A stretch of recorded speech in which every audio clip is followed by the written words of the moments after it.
December 12th, 2000, Washington, D.C. The Supreme Court has just handed down a ruling that decides who becomes the next president of the United States. And the 9 people who wrote it are running on fumes because the deadline they've spent all week fighting about, a federal cutoff called the safe harbor, falls on today. The clock ran out while they were still typing. 2 questions live inside the ruling.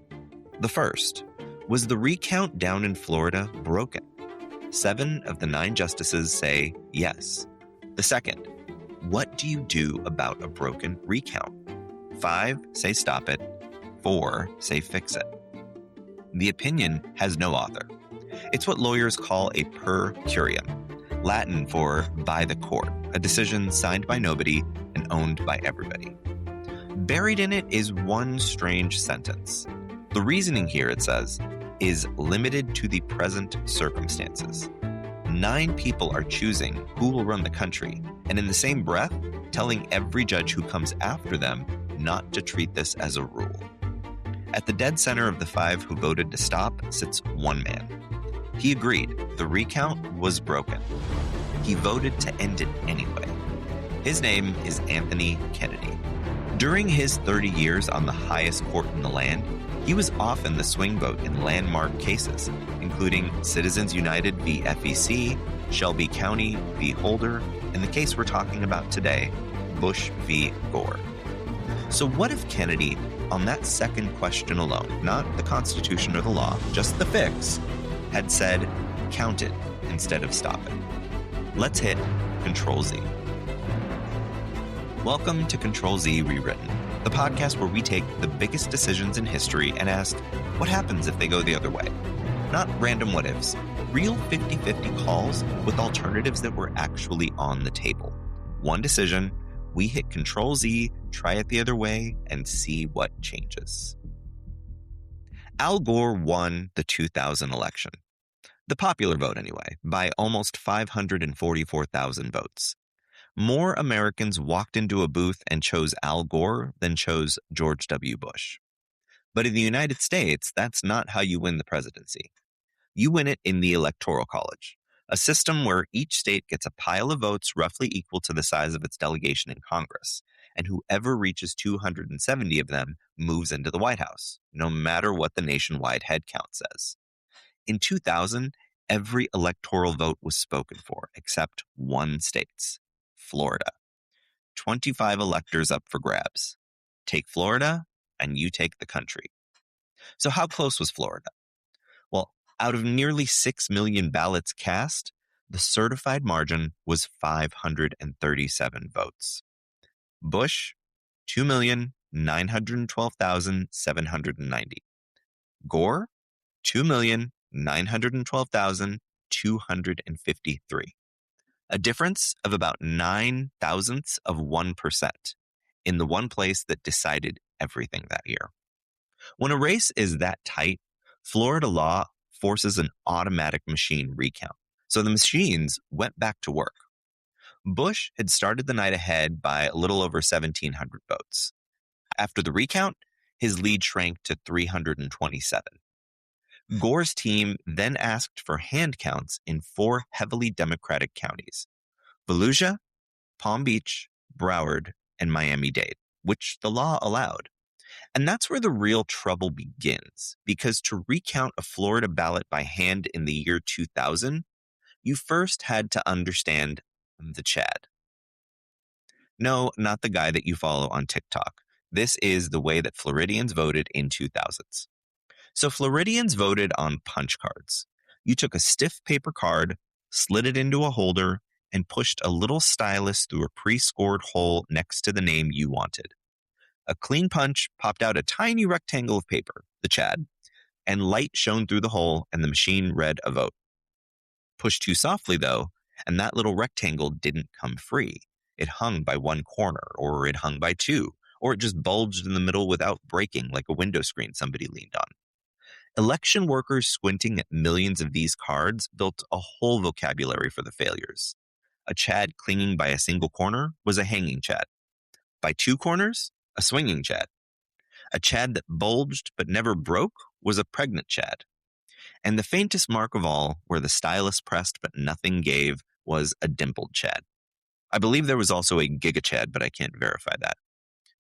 The confetti wasn't the problem. The problem was that nobody agreed what counted. In one county, a dimple was a vote. In the next county over, a dimple was nothing. And in Palm Beach County, the standard changed more than once during the same recount, which means the same dented card could be a legal vote on Tuesday and garbage on Thursday.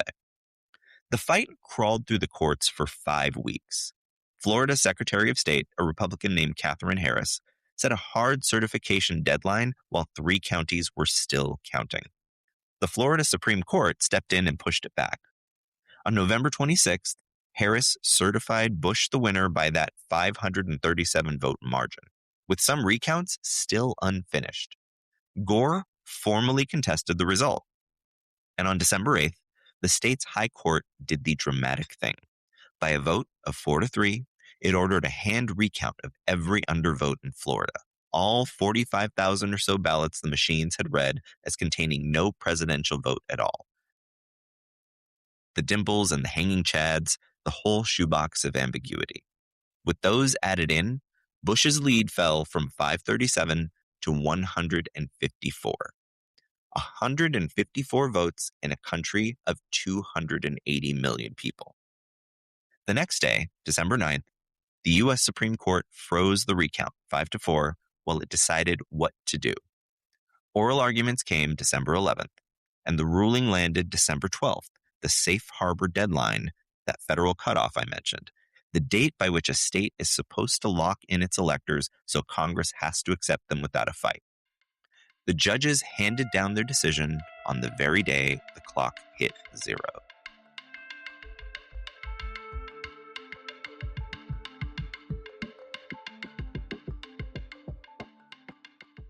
The ruling everybody calls 5-4 was actually 2 different votes stapled together, and only one of them was 5-4. The first vote was about whether Florida's recount was fair. 7 of 9 justices said it was not. The reasoning came from the Equal Protection Clause of the 14th Amendment, a piece of the Constitution that says, in plain terms, the government can't let one person's vote count for more than another's by running them under different rules. And Florida was running them under different rules. A dimple counts here, a dimple's worthless there, Palm Beach changing its mind in the middle of the job. 7 justices, including 2 of the court's 4 liberals, looked at that mess and agreed it crossed a constitutional line. Only 2 of them, John Paul Stevens and Ruth Bader Ginsburg, disagreed even with that, arguing that federal courts should leave Florida's election law to Florida. So 7-2, the recount was run as broken. Almost everybody on board. Then comes the second vote, the one about what to actually do, and the court splits straight down the middle. 5 justices, William Rehnquist, Sandra Day O'Connor, Antonin Scalia, Clarence Thomas, and Anthony Kennedy said there was no time left.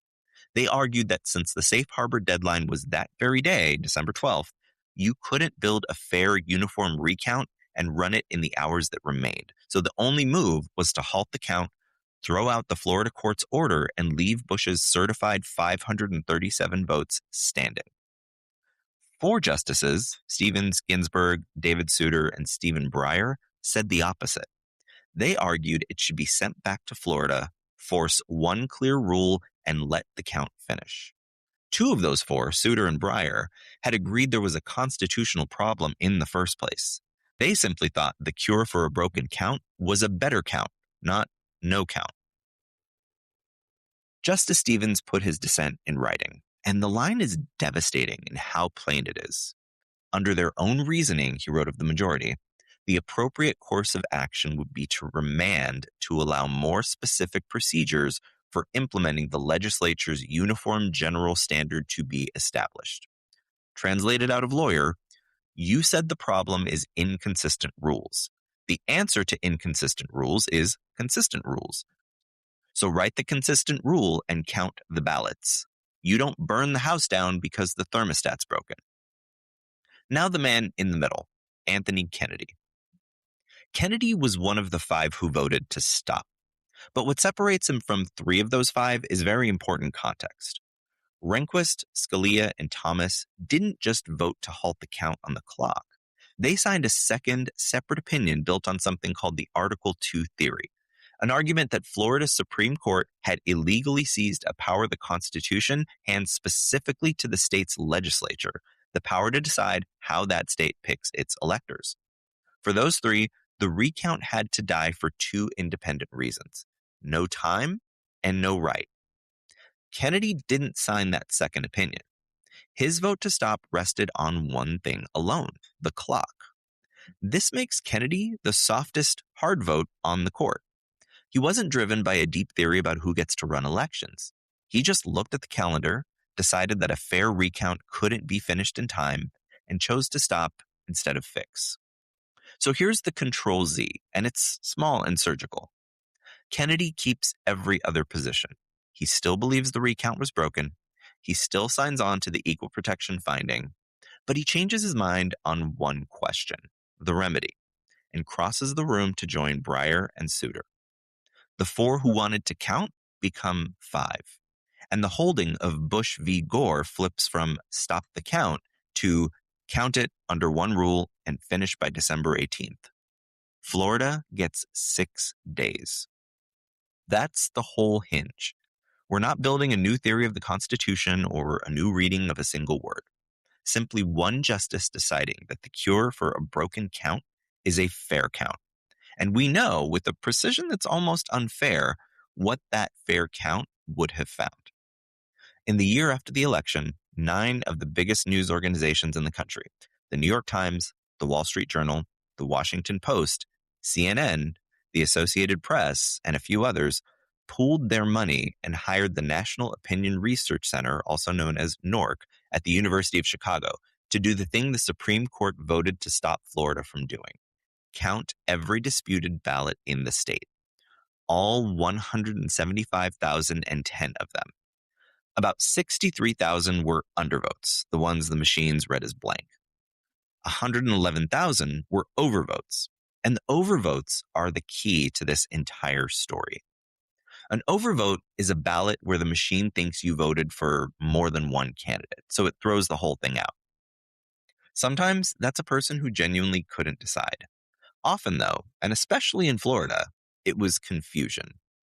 The most infamous culprit was the butterfly ballot in Palm Beach County, a layout that ran the candidates down both sides of a single column of punch holes, so the second hole on the left, the one that a reasonable person would assume went to the second name on the left, actually registered a vote for somebody on the right. People punched 2 holes trying to fix their own mistake. Others punched their candidate, then wrote that candidate's name in the write-in line to be safe, which the machine read as 2 choices, and tossed. The count found 2 facts that sound like a contradiction, but aren't. First, in the narrow recount that was actually ordered, just the undervotes, Bush still wins by about 493 votes.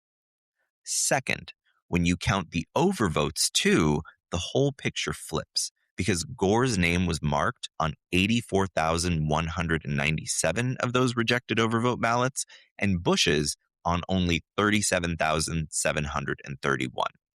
If you run a full statewide count of every disputed ballot under one consistent standard, Gore wins Florida by margins that run from 107 votes at one end to a few hundred at the other, just depending on the standard. And the strangest part, the majority opinion itself, the one that halted everything, openly admitted that there was something unfair about counting undervotes while ignoring overvotes. The justices saw the problem. They named it on the page. But they let the clock run out anyway.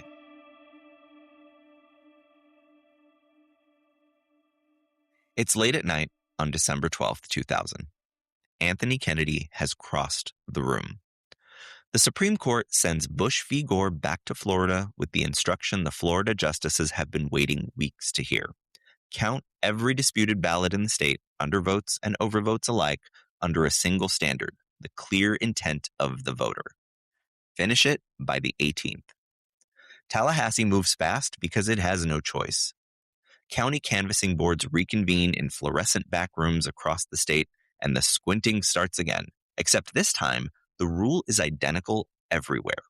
A dimple is a dimple in every county or in none of them. Across town, the Republican-controlled legislature watches from the Capitol. They've already opened a special session, openly preparing to do an extraordinary thing: name their own slate of electors for Bush and ship it to Washington, regardless of what the count says. James Baker, the man running Bush's legal operation, files emergency motion after emergency motion in state court. Florida judges deny every one. Baker eyes a return trip to the U.S. Supreme Court, and that court, having just ordered this recount with its own hand, refuses to hear the same case twice in 1 week. By December 18th, the day the Electoral College meets, Florida finishes counting. Gore wins the state by roughly 300 votes. The number is ugly and contested, the process is a circus, and observers are screaming at each other in 3 different cities. But when the dust settles, the certified result reads Al Gore. And now, the cruelest seat in America belongs to Jeb Bush, the Republican governor of Florida and the brother of the man who just lost the state and with it, the presidency. The certification needs his signature.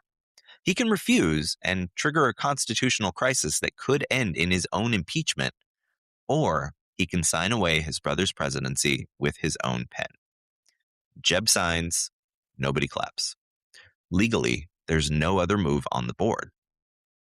The fight moves to Washington for one last stand.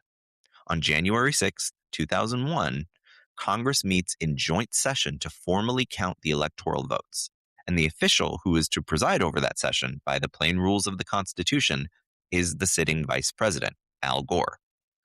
Gore stands at the front of the chamber and gavels through the count that makes him president. Several Republican members of the House rise to object to Florida's electors. Under an old statute called the Electoral Count Act of 1887, an objection only goes forward if at least one senator and one representative sign it. Republicans find the signatures and the 2 chambers split off to debate. But knocking out Florida's votes takes a majority in each chamber, and a Senate split 50-50 can't deliver one. The objection collapses. Florida's 25 electoral votes go to Gore. The final tally, Gore 292, Bush 246. 2 days later, on January 8th, George W. Bush formally concedes. The push comes from inside his own camp, Colin Powell and Condoleezza Rice and the big Republican donors, all of them warning that a fight dragging past Inauguration Day would scorch the country and everyone who'd built their career along with it. When he finally steps to the microphone, the concession is short, correct, and colder than any speech he's ever had to give.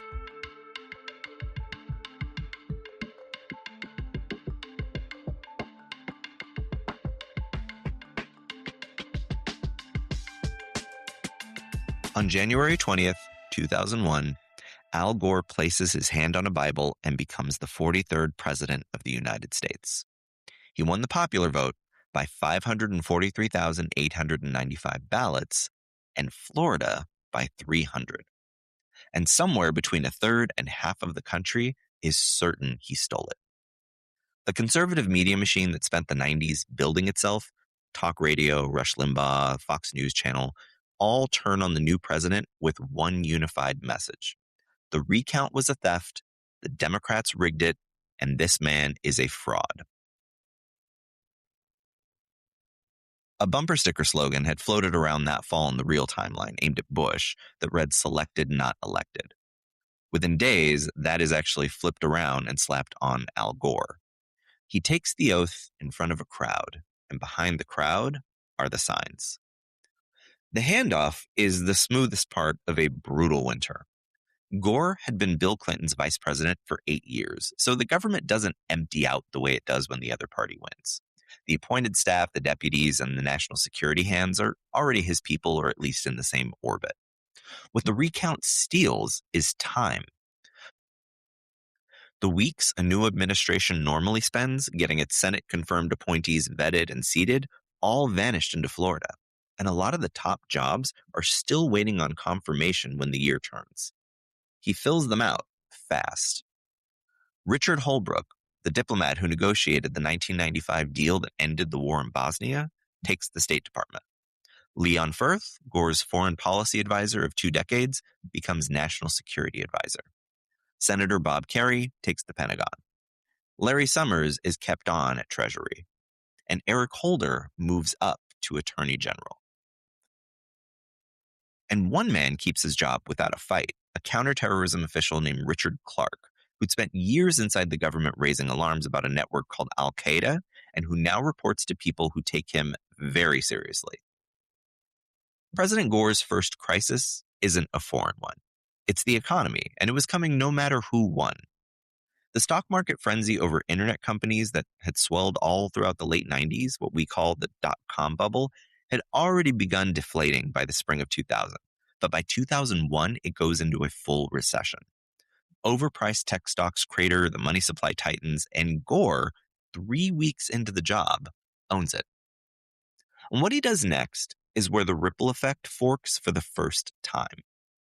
In the world that actually happened, our real timeline, President Bush's first-year win was a $1.3 trillion tax cut weighted heavily towards the highest earners.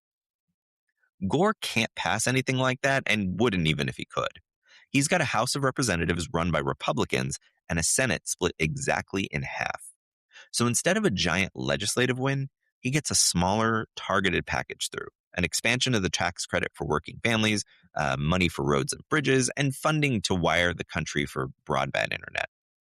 The enormous budget surplus President Clinton left behind doesn't get spent down nearly as fast, and the government's books stay in the black years longer than they did in reality.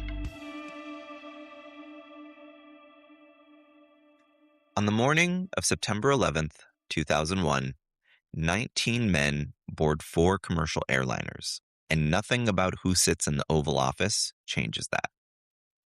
It would be easy here, though dishonest, to say that a sharper, more focused president saw it coming. But he didn't, and he couldn't have. The 9/11 Commission, which spent years dissecting the attacks afterward, concluded that they happened because of failures of imagination, policy, capabilities, and management. And those failures were a decade in the making. The intelligence community had known since 1994 that terrorists were thinking about flying planes into buildings and never made it a priority.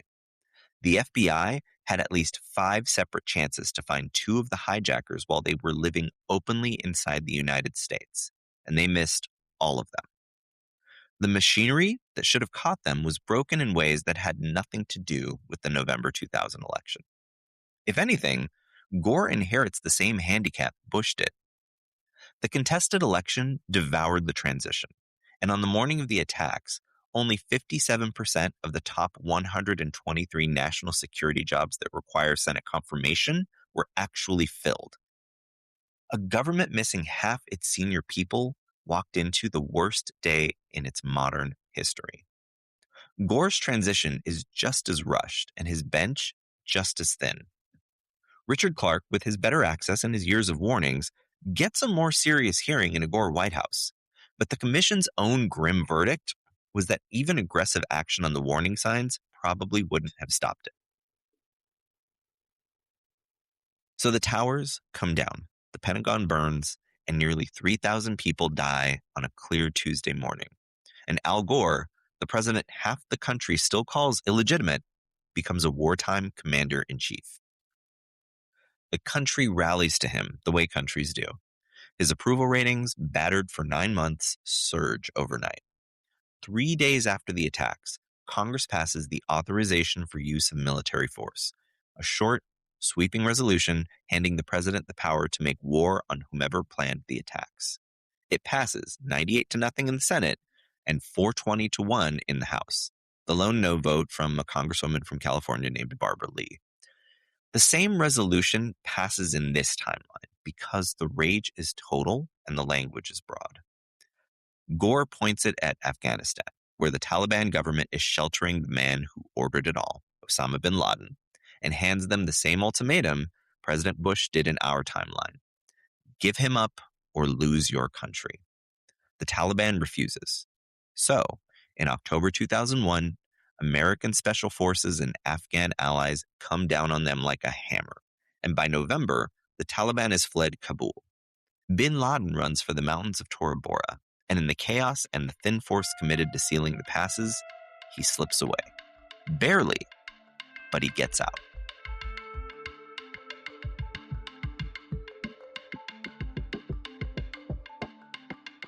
The Iraq War was not a reaction to September 11th.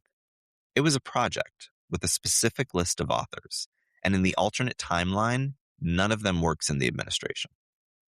In the real world, the road to invading Iraq ran through a small, determined group of officials who had wanted to topple Saddam Hussein for years before anyone outside a war room had ever heard the name al-Qaeda. Dick Cheney was vice president. Donald Rumsfeld ran the Pentagon. Paul Wolfowitz was his deputy. Around them was a movement called the neoconservatives, a faction inside the larger conservative world that believed America should use military force to tear down hostile governments and replace them. And they'd been saying so in public since 1997 through an outfit called the Project for the New American Century. When that group sent an open letter to President Clinton in 1998 demanding he remove Saddam by force, 18 people signed it. 10 of them walked into the Bush administration 3 years later. How badly did they want it? The journalist Bob Woodward reported that on the morning of September 12, 2001, with the wreckage of the towers still smoking and nobody yet certain who was behind the attack, Donald Rumsfeld sat in a cabinet meeting and argued that Saddam Hussein should be made a principal target of the first round of terrorism retaliation. This is the day after the worst attack in American history, with the actual killers still unconfirmed, and the Secretary of Defense was already pointing at Iraq. The National Security Archive later found that the administration didn't build a case for war and then decide. It decided and then went shopping for a case. Take those people out of the building, and the project has no engine. Under President Gore, Dick Cheney is a private citizen. Donald Rumsfeld holds no office, and Paul Wolfowitz writes op-eds that nobody in power has to read. The Secretary of State is Richard Holbrooke, a multilateralist who believes in alliances and negotiated settlements, and whose obsessions run toward the Balkans, not Baghdad. The National Security Advisor is Leon Firth, a man known for careful, rigorous analysis rather than ideological crusades. And the 9/11 Commission found no credible evidence connecting Saddam Hussein to the attacks. Without the specific people in the specific chairs, there's no momentum, no pressure campaign, and no manufactured case. So Iraq is not invaded in 2003. Saddam stays in his palaces, boxed in by UN sanctions and the occasional American or British airstrike, exactly as he had been all throughout the 1990s. The absence ripples outward, and it keeps tracing back to the same missing men. After September 11th, some kind of expanded surveillance law was going to pass no matter who was president, because the fear was overwhelming and no politician wanted to be the one who looked soft. So, in this timeline, a version of the Patriot Act still becomes law with broad powers to monitor and investigate. Under an attorney general like Eric Holder with stronger civil liberties instincts, the bill comes out somewhat narrower, but the most contested pieces survive because Congress will not risk appearing weak on terror. The thing that doesn't happen is the secret part. In the real world, President Bush quietly ordered the National Security Agency to wiretap Americans without warrants, in direct violation of a law called FISA, which requires the government to get a judge's permission before listening in on people inside the country. The program was illegal. The White House hid it from the public until a newspaper exposed it in 2005. And it had a name straight out of a spy novel, Stellar Wind. The whole operation was the product of one man's expansive theory of presidential power, Dick Cheney's belief that a wartime president can do nearly anything he likes. That theory has no home in Gore's White House. There is expanded legal surveillance, but there's no secret illegal dragnet. The same goes for the darkest chapter of this, The legal machinery behind America's torture program, the formal opinions written inside the Justice Department arguing that the president could authorize the torture of prisoners, came from Cheney's hand-picked lawyers, men like David Addington and John Yoo. Those memos cracked open two doors. The first led to Guantanamo Bay, the American military prison on a base in Cuba where terror suspects sat for years without trial. The second led to Abu Ghraib, the Iraqi prison where American soldiers tortured and humiliated detainees in photographs that circled the globe in 2004 and gutted the country's international standing. None of those lawyers work for President Gore, so the memos that justified all of it never get written, and the prisons they were built to authorize never open under his watch.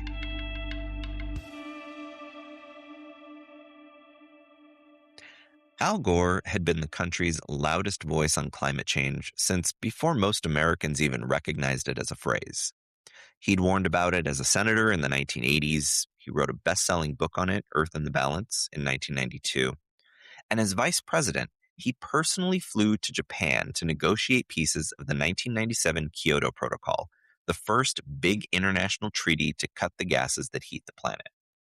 What he could never do was get that treaty ratified. And as president, he still can't. The Senate had voted 95-0 in 1997 in something called the Byrd-Hagel Resolution against signing any climate treaty that doesn't also bind developing nations like China and India. And the math doesn't change just because Gore is now in the Oval Office. There's a difference, though, between failing to pass a treaty and actively torching one. And that's the first thing Gore changes.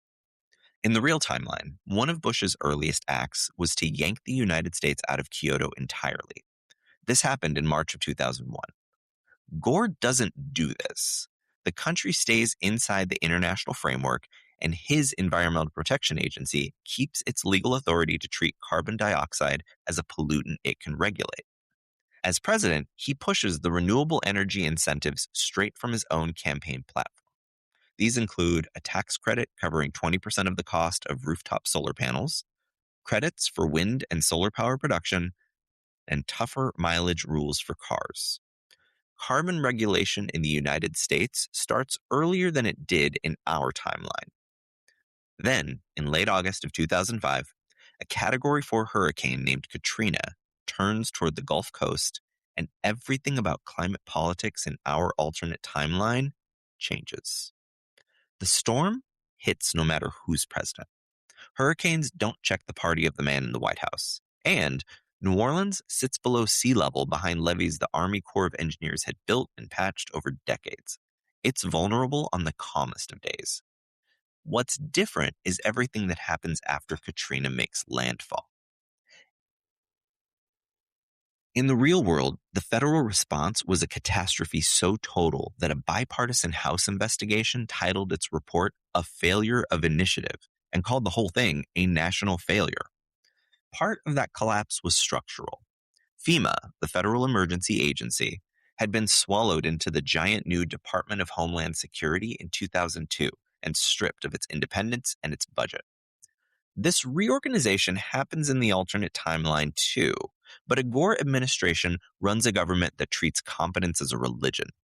They staff the agency with professionals instead of patronage hires, and they dust off a disaster simulation called Hurricane Pam, an exercise that had wargamed almost exactly this scenario and that the real government promptly ignored. As a result, the evacuation moves faster and the supplies are pre-positioned. Federal assistance arrives in days rather than a televised week of families standing on rooftops and dying in a convention center. New Orleans still floods and the city is still gutted, but the response is the difference between a tragedy and a national disgrace. And in the weeks after, the money and the muscle that pour into rebuilding are aimed squarely at making the next storm survivable. Bush, in the real aftermath, never said the word, but Gore does.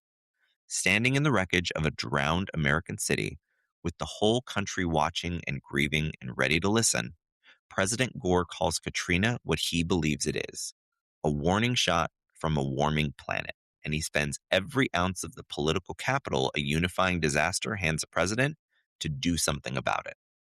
That single decision to seize one of the most emotional moments of his presidency and aim it straight at the climate breaks the logjam that had held since Byrd Hagel. The country, raw and frightened, follows him. The legislation that follows, the investment, and the shift in what ordinary Americans will accept puts this timeline roughly 15 years ahead of where the real world sits today on cutting emissions. The planet is not saved, it's still warming, and the work is nowhere near finished. But the country spent 15 extra years actually doing that work, and that reshapes the whole century. For the President Gore timeline, the longest shadow of all falls back across the Supreme Court, the same place where we started this story. In the late summer and fall of 2005, two seats come open in quick succession. Chief Justice William Rehnquist dies of cancer. Justice Sandra Day O'Connor, another pragmatic swing vote at the center of the court for a generation, retires to care for her ailing husband. The important thing to note as we speculate on alternate history is these departures had nothing to do with politics or who won an election. They were a matter of illness and age and a private life, so they happen on the same schedule in any timeline. The big difference is who fills those chairs. In the real world, President Bush named John Roberts and Samuel Alito, two reliable conservatives who hauled the court rightward and have kept it there for 2 decades. Roberts and Alito joined the 5-vote majority in Citizens United in 2010, the decision that let unlimited corporate cash flood American elections. They also supplied the votes to gut the Voting Rights Act in Shelby County in 2013 and to overturn Roe v. Wade and erase the constitutional right to abortion in the Dobbs decision of 2022. President Gore fills those same 2 seats with justices of his own. O'Connor's swing seat moves left, and Rehnquist's chair goes to a liberal. The court that sits from 2005 onward looks less like the one we know and more like the moderate, closely balanced bench of the 1990s. As a direct result, Citizens United does not come down the way it did. The Voting Rights Act survives Shelby County, and Roe v. Wade, the ruling a conservative court would erase in the real 2022, remains the law of the land.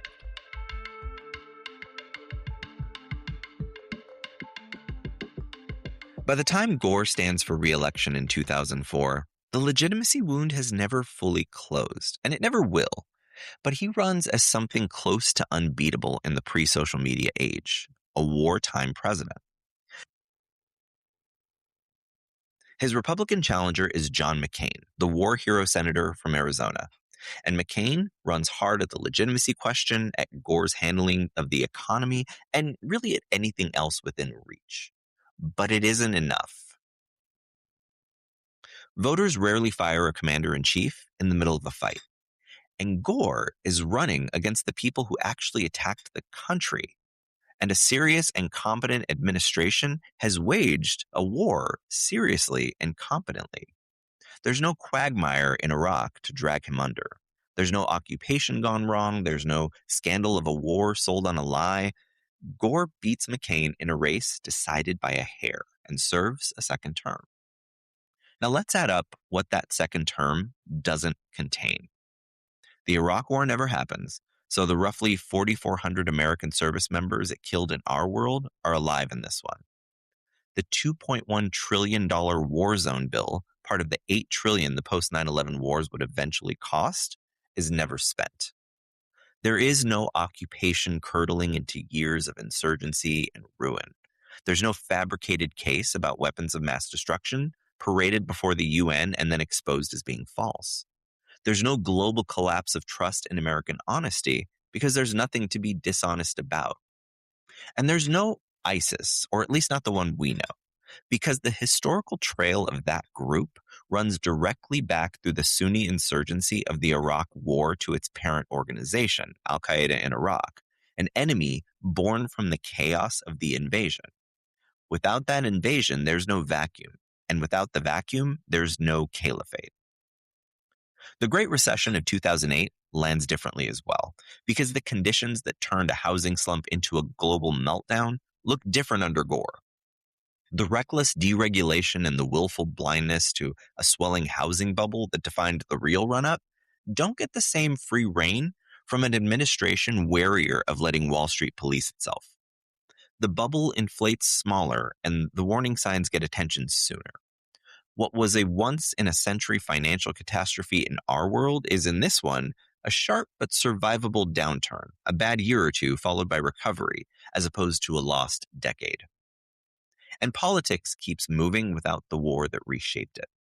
The anti-war fury that lifted a young senator named Barack Obama over Hillary Clinton in the real 2008 Democratic primary simply isn't there, because there's no catastrophic war to be furious about.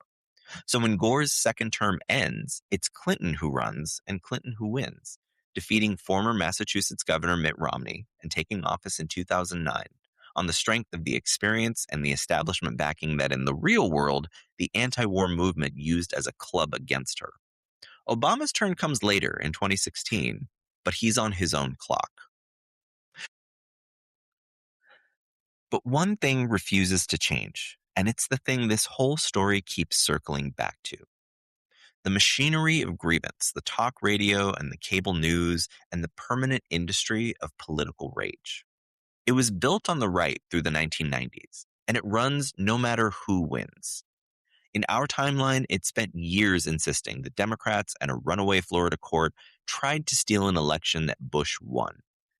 In this one, it spends those same years insisting a stolen recount handed the presidency to Al Gore.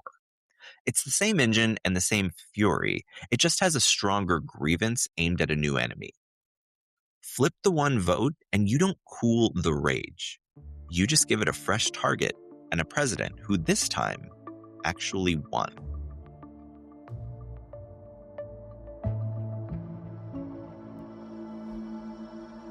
Seven Supreme Court justices looked at Florida's recount and agreed it was broken. 5 of them decided the cure for a broken count was to stop counting. Anthony Kennedy was one of those 5. He never wrote down a single word in favor of the other path, the one where you fix the count instead of ending it. Other justices wrote those words. Stevens wrote them. Breyer wrote them.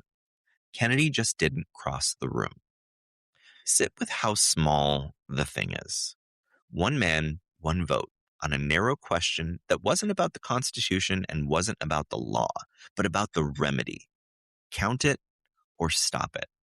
And hanging off that one syllable of difference, a war that kills 4,500 Americans and hundreds of thousands of others, or no war at all.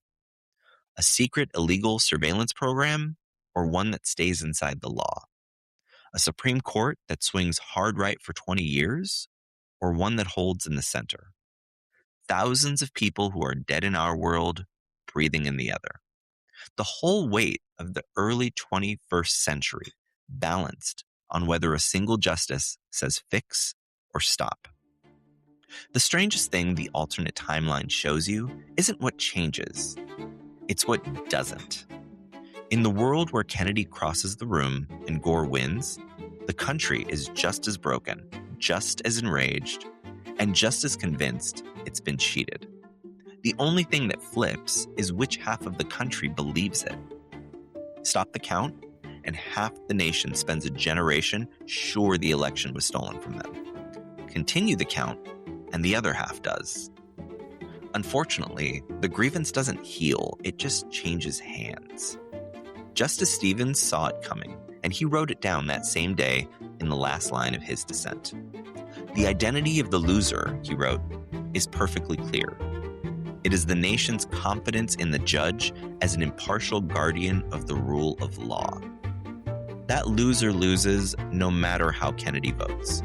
Count or halt, fix or stop, the confidence drains away either way. Stevens wasn't describing one timeline. He was describing the price of the court wading into that river at all. The vote that didn't switch made George W. Bush president. The vote that did would have given it to Al Gore. But neither one could hand the country back what it lost in that room on December 12, 2000. The belief that the 9 people who decided it were judges and not just politicians in robes. Decisions don't get do-overs, but on this show they do. If you like the show, please rate and subscribe wherever you happen to be listening. It helps other people find it, and it allows me to understand whether people actually enjoy this show. Until next time, I'm Kevin Perez Allen. Thank you for hitting Control Z.